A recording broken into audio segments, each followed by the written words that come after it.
Picture a young man sitting alone in his bedroom, headphones clamped over his ears, playing the same Four Freshmen record over and over until he could sing every harmony by heart. That obsessive teenager would grow up to become one of music's most innovative geniuses and one of its most tortured souls. This is the story of Brian Wilson, whose brilliant mind gave the world some of the most beautiful music ever recorded, while battling demons that nearly destroyed him. Born on June 20th, 1942, in Inglewood, California, Brian Douglas Wilson grew up in the working-class suburb of Hawthorne, surrounded by the roar of aerospace factories. But inside the Wilson household, a different kind of machinery was at work.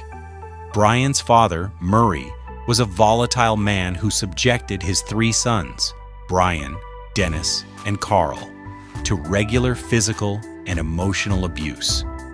Perhaps it was this early trauma that drove Brian to seek perfection in the one place he could control: music.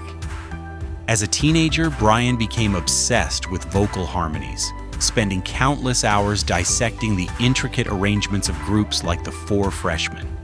He would sit at the family piano, working out chord progressions that seemed to come from somewhere beyond his years. His younger brothers and cousin Mike Love soon discovered that when Brian opened his mouth to sing, something magical happened. Their voices blended into something greater than the sum of their parts. In 1961, the Wilson brothers formed the Beach Boys with Love and friend Al Jardine. Their first hit, Surfin', was born from Brian's genius for capturing the California dream in 3-minute pop songs. But Brian was never content with simple success. While his bandmates toured the world, spreading their gospel of sun, surf, and cars, Brian retreated to the studio, becoming what Mike Love would later call the Stalin of the studio, a perfectionist commander orchestrating increasingly complex musical visions. By 1964, the pressure began showing. Brian started hearing voices in his head and experiencing panic attacks that forced him to stop touring. But rather than retreat entirely, he channeled his growing psychological turmoil into his art. The result was a creative explosion that would revolutionize popular music. In 1966, Brian Wilson created what many consider the greatest album ever made, Pet Sounds. Working with lyricist Tony Asher, Brian crafted a deeply personal exploration of love, loneliness, and the search for meaning. Songs like God Only Knows and Wouldn't It Be Nice combine sophisticated orchestral arrangements with heartbreakingly vulnerable lyrics. The album featured unconventional instruments, everything from bicycle bells to dog whistles, woven into lush sonic tapestries that had never been heard in popular music. Paul McCartney later called Pet Sounds the album of all time, crediting it as the inspiration for the Beatles' Sgt. Pepper's Lonely Hearts Club Band. But commercial success eluded Pet Sounds initially, and Brian felt the sting of its lukewarm reception deeply. Determined to top Pet Sounds, Brian embarked on his most ambitious project yet, Smile, collaborating with eccentric lyricist Van Dyke Parks. The album was intended as a teenage symphony to God, a sprawling musical collage that would capture the entire American experience. Brian spent months in the studio, crafting intricate musical puzzles and revolutionary recording techniques. But the sessions became increasingly surreal and chaotic. Brian's mental health deteriorated as he battled hallucinations, paranoia, and substance abuse.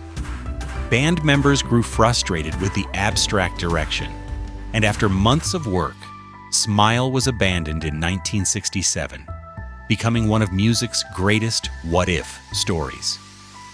The collapse of Smile sent Brian into a deep spiral.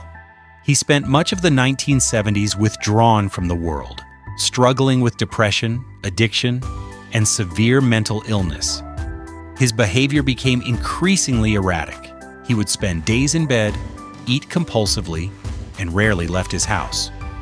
The Beach Boys continued without their creative leader, becoming largely a nostalgia act.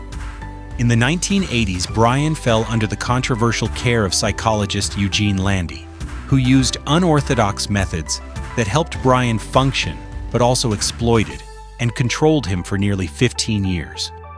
It wasn't until the 1990s, with the help of his second wife Melinda, that Brian finally broke free from Landy's manipulative grip.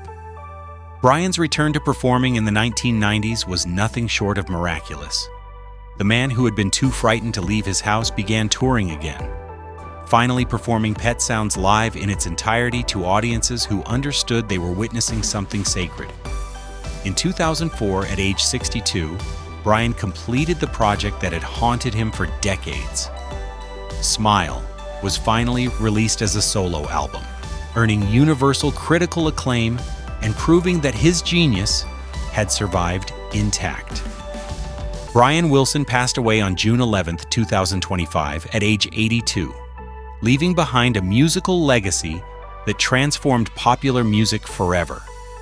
His story remains one of the most compelling in rock history, a testament to the power of artistic vision and the resilience of the human spirit. In Brian's own words, he had always sought to create pocket symphonies that would make people feel less alone. Mission accomplished, Brian. Mission accomplished.